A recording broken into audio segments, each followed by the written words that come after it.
We're almost done with the useless characters. Next up is the Imperial Spy. His real name is Grindan. Hopefully I'm pronouncing that right. Perhaps the thing that pissed me off the most about the Imperial Spy is that he was a boss. In the Mos Eisley spaceport level, you play as Han and Chewie and you follow this spy. He's not really a good spy if he's constantly being followed by a smuggler and his Wookiee, right? But at the end of the level, all he did was call in stormtroopers for you to kill. Then after about 3 rounds of that, he runs around while you shoot him 4 times.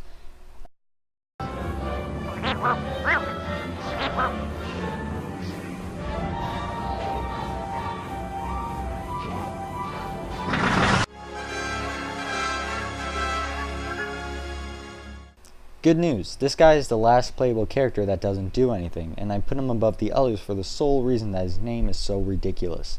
Ridiculously great. I love saying his name, Dexter Jetster. He wasn't even a playable character in the first LEGO Star Wars game. In LEGO Star Wars 1, the level hub was Dexter Jetster's diner, and he was a non-playable character. He was the equivalent of the guy with the orange shirt in the Mos Eisley Cantina in the complete Saga. They probably put him in as a playable character since you wouldn't see him otherwise.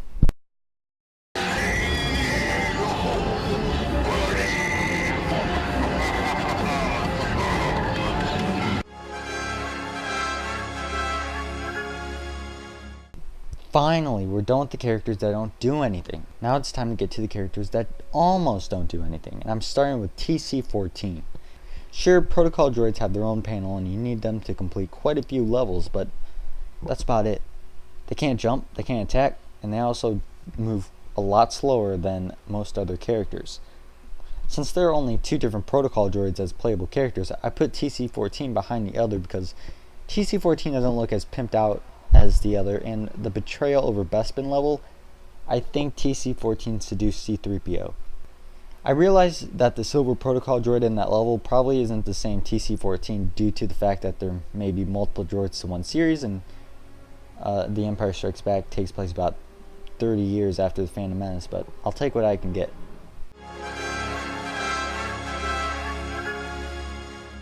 And alas, the second protocol droid is introduced, C-3PO. I pretty much explained most of my reasons for putting C-3PO over TC-14 already. Another reason why C-3PO is above TC-14 is because 3PO is also such an iconic character. TC-14 is just a cheap knockoff, but I'm not going to treat C-3PO like a god because I like him better than TC-14. He's still a protocol droid, he still sucks. He's a playable character in a lot more levels than TC-14, and he's pretty much a burden most of the time. Most levels that C-3PO is in, it involves some puzzle that requires you to get C-3PO from point A to point B so you can open some door with a panel. Of course, in free play, the puzzles become super easy. In fact, most aren't even puzzles at that point. Fortunately, there are characters way up on the list that once you buy them in the store, they make the 2 protocol droids basically pointless. Now we're moving on to the shorties. I realize shorty sounds stupid, but shorty is the actual term for short people in LEGO games. It's kind of amazing how far down one version of Boba Fett is and how high up on the list the other is. The reason why shorties are so low on the list is because they only serve one purpose, and that's to go through hatches. There are 6 shorties in the game, and 4 out of those 6 don't have any means to defend themselves effectively. Note the word effectively, but I'll get into that later. What?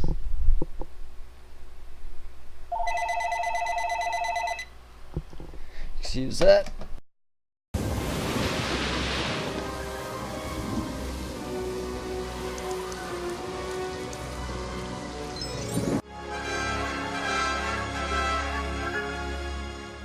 Oh, here he is, one of the many things people loved about the Phantom Menace, young Anakin Skywalker. The second shorty featured on this list, and probably the most beloved characters ever. I mean, who could deny this line? Now this is pod racing. But in all seriousness, his character sucked in the Phantom Menace, and many would agree with me. Anakin is basically just boy Boba Fett, but with another skin. He can't even throw punches. The only reason why he's above boy Boba Fett is because Anakin played a much bigger role in the Star Wars franchise. But I want them alive.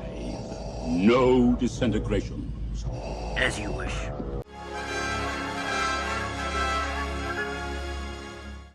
Now we're up to this little bugger. These guys are little dicks in The Empire Strikes Back, even though they show up for 1 or 2 scenes. Now, I lied. Some shorties do have means to defend themselves to an extent. Ugnaughts, along with the other shorty I'll get to next, have zappers that are meant to disable droids for a short amount of time. That's it. Nothing else. Nope. I hated these guys while playing the Betrayal over Bespin level. You don't even see them coming, and all of a sudden, they disabled your droid. Those little bastards.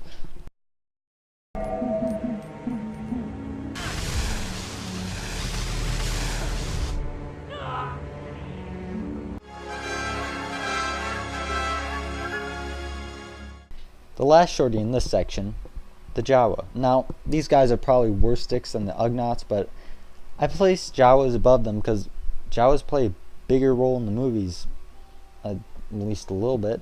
I mean, they're the ones who sold Luke the droids, right?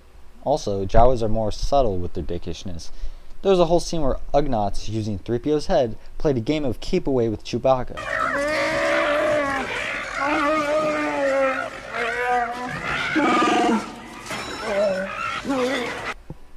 Jawas are more sly with the crap they do. In the game, Jawas are the same deal as Ugnaughts. They run and try to disable your droid as soon as they see it, which pisses me off to no end, which is why I end up killing them very aggressively.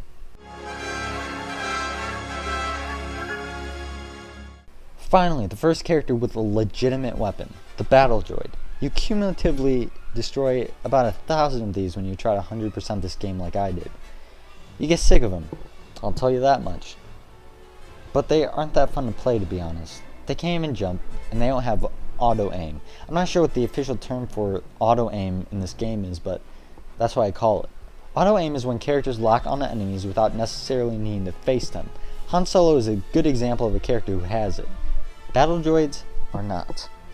A lot of enemy characters, like the battle droids and stormtroopers, need to physically face the enemy to be able to hit them.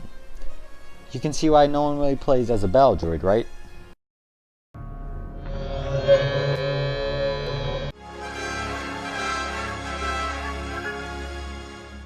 Oh, did I mention that there are 4 frickin' versions to the battle droid? No? Well, there are. The standard battle droid looks dull compared to the commander battle droid, even though the commander battle droid is still dull. He's just a regular battle droid but with a yellow torso. Nothing else. He's the exact same as every other battle droid in this game. He can't jump, he doesn't have auto aim, he sucks. Let's see how I stretch time for the remaining 2 battle droids on the list.